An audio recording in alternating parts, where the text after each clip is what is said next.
Coming to you from the Deep South, this is the Blue Collar Leadership Podcast. High impact leadership is not reserved for leaders, and it has nothing to do with your position, title, or rank. However, it does have everything to do with your character. It's time to climb to the next level and beyond, personally and professionally. Now, let's start making it happen with your host, Max Story. Hello, and thanks for listening to the Blue Collar Leadership Podcast today. Hope you got a chance to listen to the last episode featuring Jim McEwen, because that guy is something special. And you've heard me, if you listen to my podcast very long, you've always heard me talking about you don't have to have a leadership position and title to lead. Anybody can lead. And if you didn't see that episode 398, and again, it's also episode 11 in my Real People Getting Real Results video interview series on the Blue Collar Leadership YouTube channel, make sure you go listen or you go watch it. If you want some motivation and some inspiration, Jim will give you a full dose of it. And I mentioned today we're on part 29 of 30 on my 30-part series on who's buying you until you sell yourself. You won't sell much. So back in episode 397, where I was talking about chapter 28, I mentioned Jim and also said I'd be sharing a story about his dad in this chapter 29. So I get to that about somewhere around the halfway point. It's really an interesting story. Hopefully I get it mostly right. I've only heard it once, but that's the way stories are. They resonate with you, and it fits in this chapter. So I'm going to be sharing that later on. So let's dive into this one. I just want to give Jim another shout out and recommend you to actually go watch that video. Watch some of those Real People Getting Real Results video series. I think these things are going to be awesome. I know a lot of you listen to them here on the podcast because I also upload the audio here, and that's good too. But I'm telling you, when you watch these videos and you see the people and you see their expressions, you'll get a little bit more of a connection with them and to the message, if that's a possibility for you. Anyway, let's dive into today's episode. Chapter 29. The title of this chapter is What If They Don't Buy? What if they don't buy?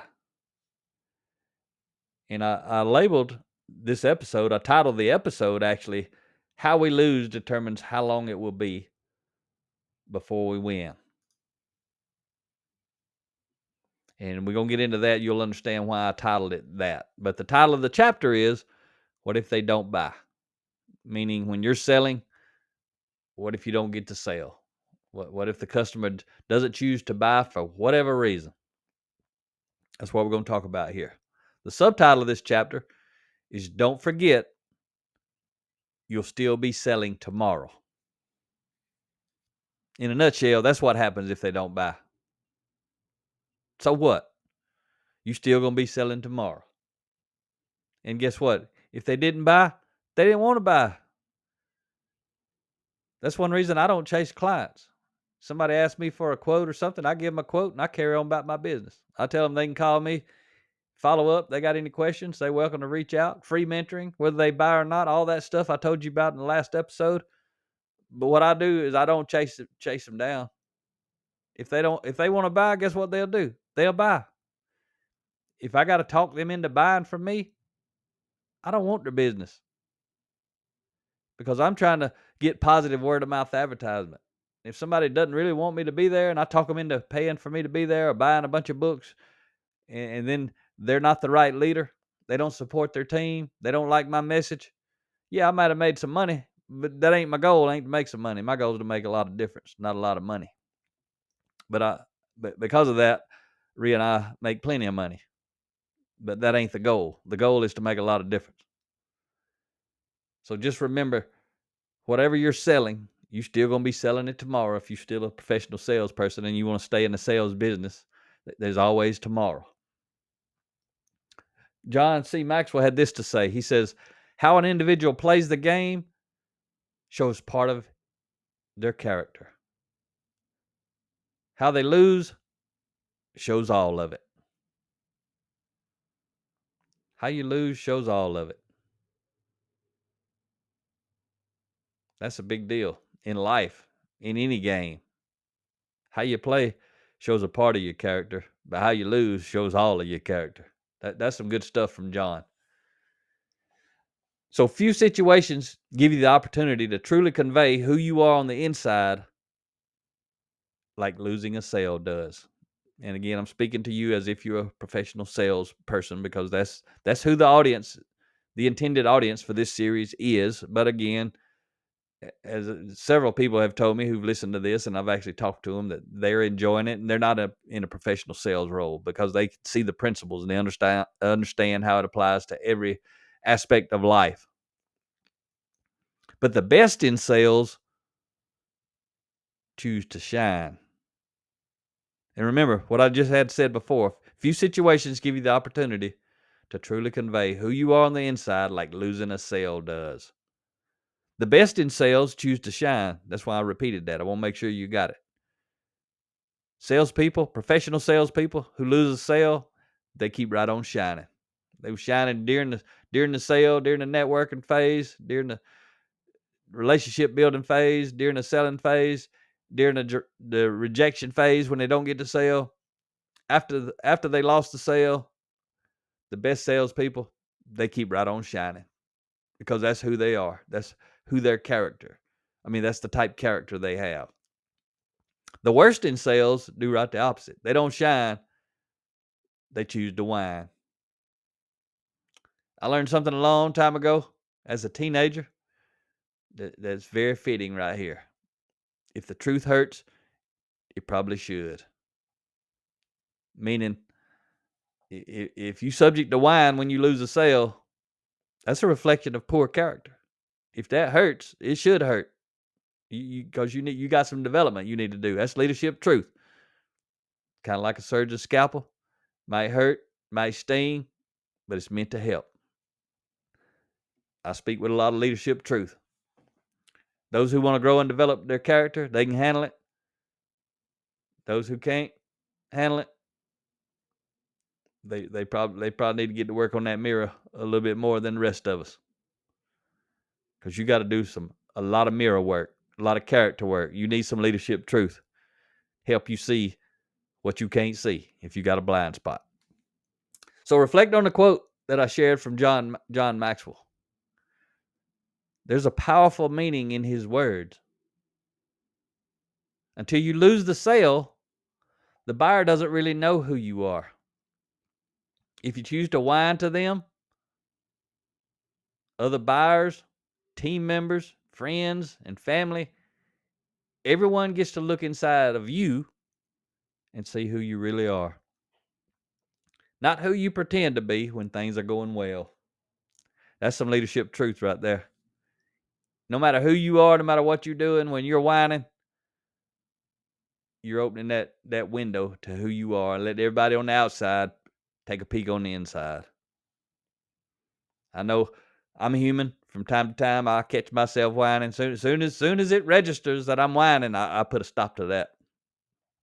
I generally ain't a whiner, but sometimes life will slap you around and make you want to whine a little bit. But you got to come back to reality if you develop in your character and realize that I need to stop this. So I don't do it often, and even when I slip, I don't do it much. They just ain't nothing good about it. Ain't nothing good about whining.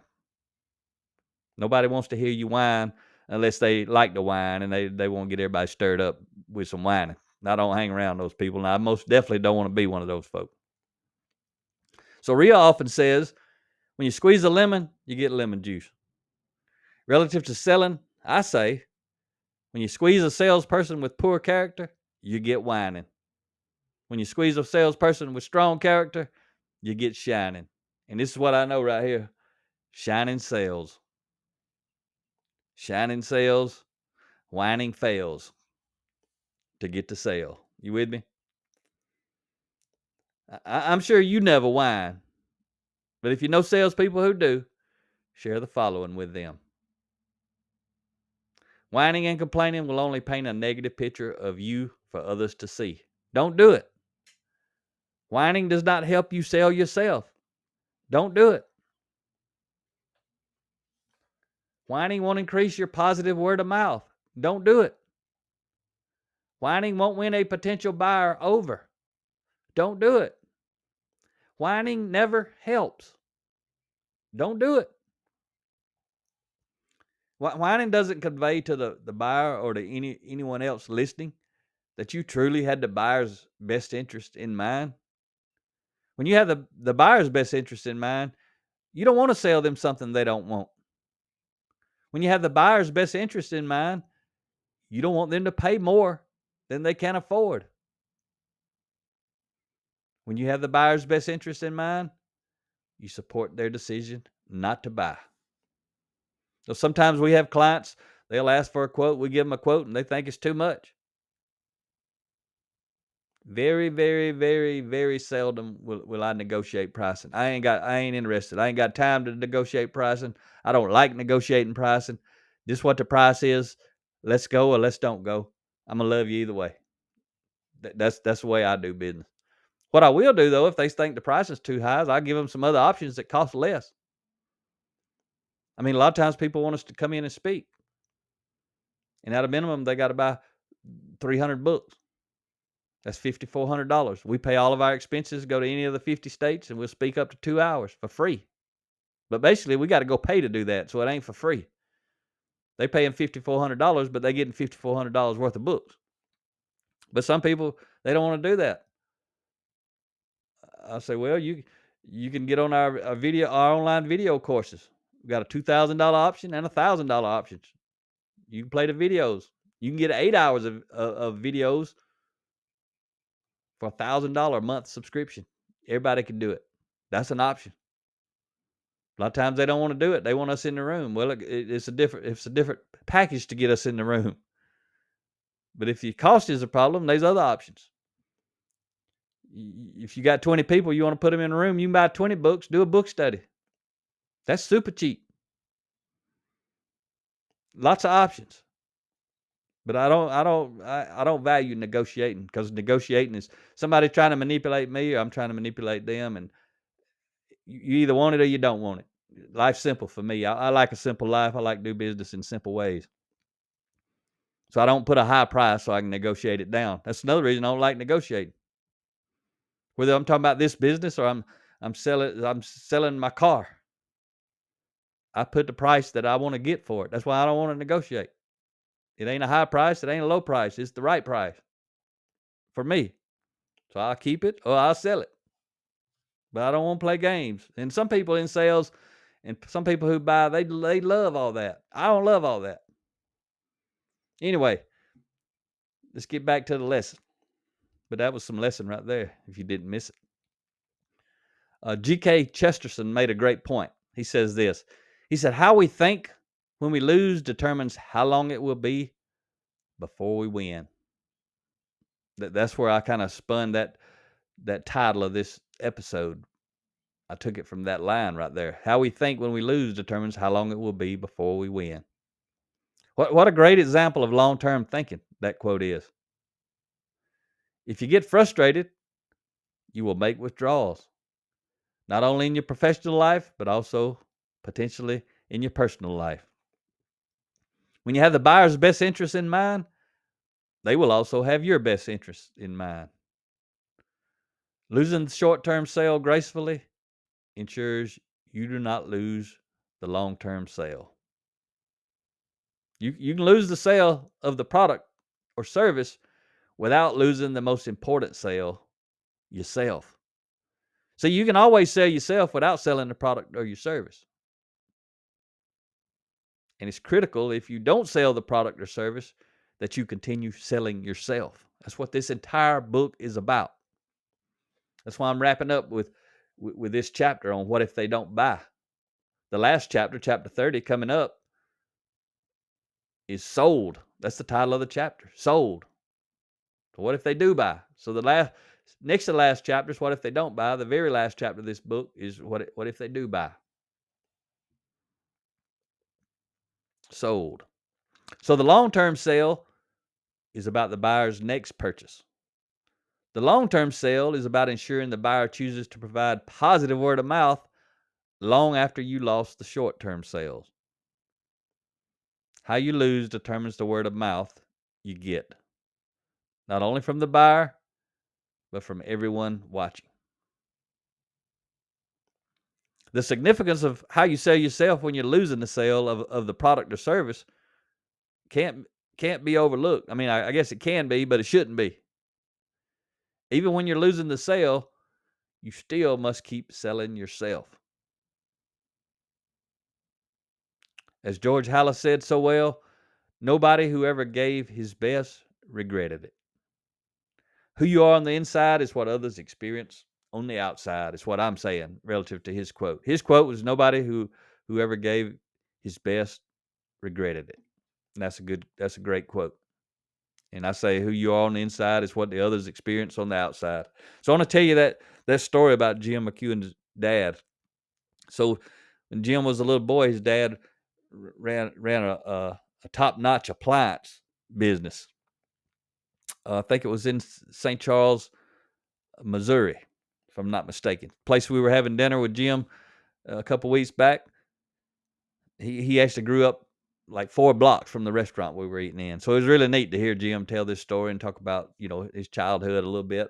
But he was talking about going to church on Sundays. That was family time, and he was sharing. And Jim, I know you're listening, so if I get it wrong, I apologize, buddy. But I'm trying to remember what I could. I'm gonna get the right points right. I promise you that.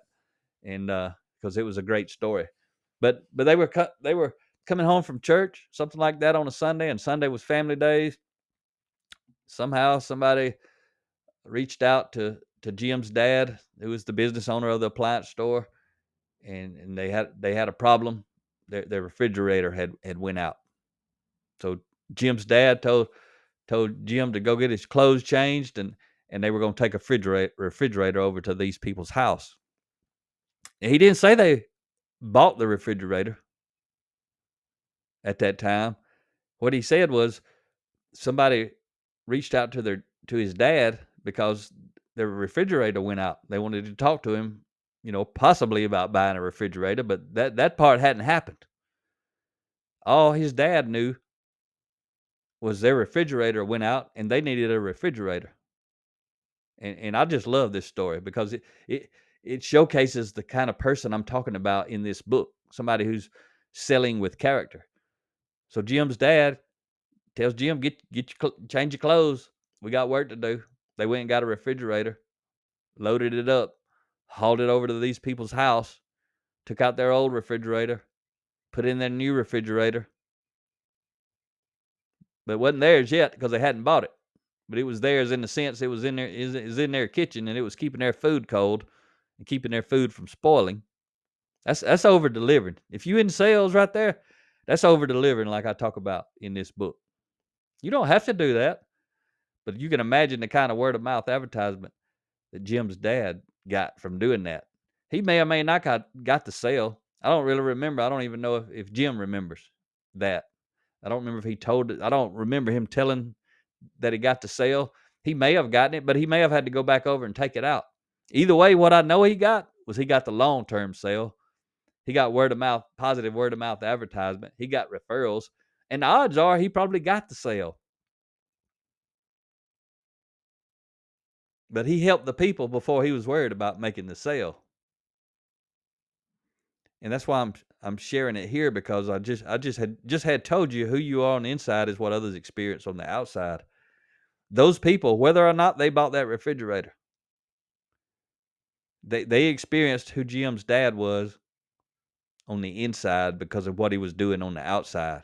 And so did Jim. He's still telling this story. It made an impression on him. And it made an impression on me. That's why I'm telling this story. But I also understand why Jim, who is not in professional sales, he's a frontline blue-collar worker, he loves this book because it reminds him about the character of his dad. That's pretty powerful. And I've shared in the beginning of this book, I had mentioned that this book was dedicated to the memory of a true sales professional. Matt Lynott, who was Steve Lynott's dad, who I met, and he told me stories about his dad that I actually shared in this book. Same kind of thing that Jim was sharing. And this podcast series, because he listened to it, inspired him to tell all of us at dinner that night the story about his dad. And he shared some other stories too, but that's one of the stories that stuck with me that night. That's why storytelling is so powerful. So let's get back to the lesson here. That's a great lesson right there. A lot of lessons on over delivering, on caring for the people. And I'm sure his dad would love to have made the sale, but if he didn't, he went and loaded it up, took it back to the shop, sold it to somebody else, and felt good about helping those people. And I guarantee you, either way, again, those people told everybody about him and his business. And that's why I do this. I help people the same way. We over deliver like crazy.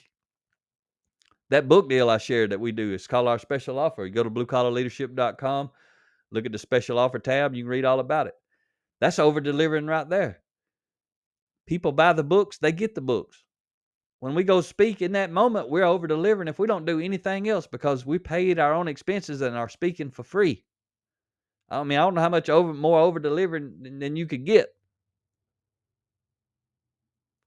We travel all over the country, and they don't let us travel for free just because we want to help people. They don't say, oh, you can fly for free, you can stay in a hotel for free, you can eat for free. No, that ain't what people say. They expect us to pay, and we happily pay. We're going to help people. We make some profit from selling the books, but the profit for selling the books is from selling the books. We're going to speak for free at our own expense, which ain't for free again. That's over delivering. A lot of times we go meet the people, like the dinner I was just telling you about with Jim. That's over delivering. A lot of people who go speak, they don't go out and hang out with people. It takes a lot of time, takes a lot of energy. While we were there, we actually went where Jim works. Dave Fultz at the City of St. Peter's. He took half a day and took us to breakfast, toured us around, went and introduced us to a lot of people. We wanted to do it. They wanted us to do it. That's over delivering. Most people who speak like we do don't do all that stuff. All right, back to the lesson. Every interaction with a buyer must be intentional. Whether winning the sale or losing the sale, you must remain focused on making deposits into the buyer's emotional trust account. The relationship depends on your ability to do so. Find a way to make intentional deposits when you lose a sale. You're responsible for maintaining the relationship. Sometimes when we lose a sale, I'll still be sending people videos we've made. I'll send them podcasts we made. I'll introduce them to books, other people, all kind of ways. I'm still selling me, even though we may not have sold our product or our service. I'm still helping. That way they know when I said I was helping on the front end, before I knew if I was going to get to sale or not, maybe they thought they knew I was authentic. But when I didn't get to sale and it's obvious and I'm still helping, they absolutely know that I authentically want to help, because I ain't expecting nothing. But I ain't expecting nothing to start with. They just don't know that. They think I am. But you can influence the feelings they have about you when they walk away. You can influence what they will or won't say on social media about you, or to their friends, or to their family. Don't lose more sales simply because you lost a sale. Losing and winning is about much more than the sale. It's about you. Capital Y-O-U. Often when you've given up all hope of making the sale and have settled for making deposits instead, you may actually win the sale. This has just happened. This just happened recently. We made a quote. We didn't hear nothing from the folks. They thought it was a little pricey. I don't think it's pricey. I said, okay, thank you. I over-delivered, sent them some other stuff to help them, gave them some options, sent them some links to other type content, told them what they could do instead. And then I forget about it because I ain't chasing customers. And I carry on. I'm doing life, whatever's coming next. And then a month or two out of the blue, they come back and want to do business. That's happened many, many times in my career. I'm telling you, I'm teaching you stuff that's in this book because I know, not because I read it somewhere. I know I lived it. I've applied it. I've validated it. But again, often when you've given up all hope of making the sale and have settled for making deposits instead, you may actually win the sale. When you lose a sale, you often gain an opportunity. If you're positive and seek to fully understand why you lost the sale, you may find yourself winning the sale at the very last moment. Why? Because understanding sales, connection sales, deposits into the emotional trust account of other people sales. If you're truly seeking to understand, it won't always work because you ain't doing it to work. You're doing it because it's the right thing. But it might work, even though you're doing it because it's the right thing. You don't do it because it might work. That's not authentic. You do it because it's the right thing to do, whether you're winning or whether you're losing. That is being authentic.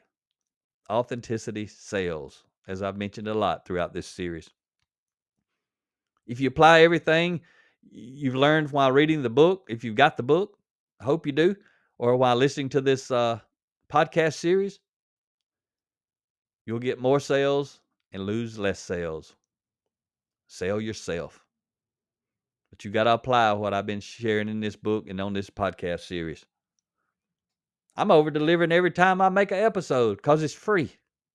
I could monetize it, but I don't. One day they might make me, or I may figure out that I don't have any visibility because I don't share that. I mean, I don't monetize it, and I may choose to monetize it one day just to get visibility because I do this stuff to help. But so far, I haven't monetized because I'm doing it to help people. Let's talk about the 3 seller beware tips at the end of this chapter. Seller beware tip number 1.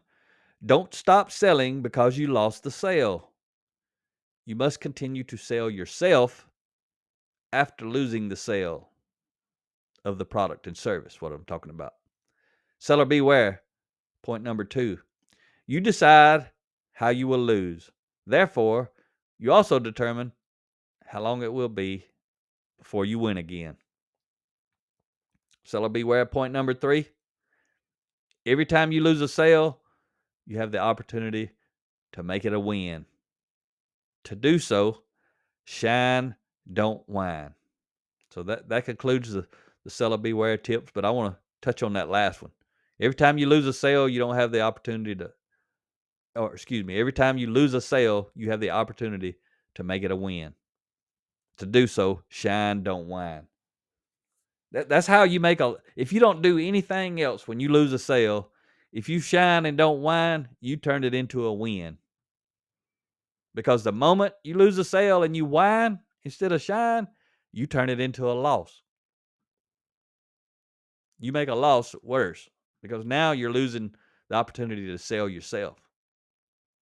Losing the sale of a product or service doesn't mean you've lost the sale of yourself, which is the main goal. You can't lose that sale or you start getting negative word of mouth advertising.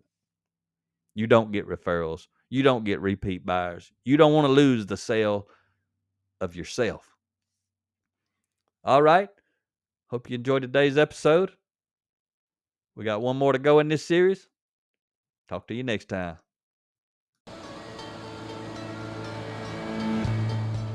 Make it happen or someone else will. It might as well be you. Are you serious about taking your career and your life to the next level and beyond? Check out Mac Story's Blue Collar Leadership series books and others, now available on audio, along with paperback and ebooks at Amazon, iTunes, and Audible. Please visit bluecollarleadership.com to learn about Mac's books, programs, special offers, certifications, and more. Thank you for listening to the Blue Collar Leadership Podcast.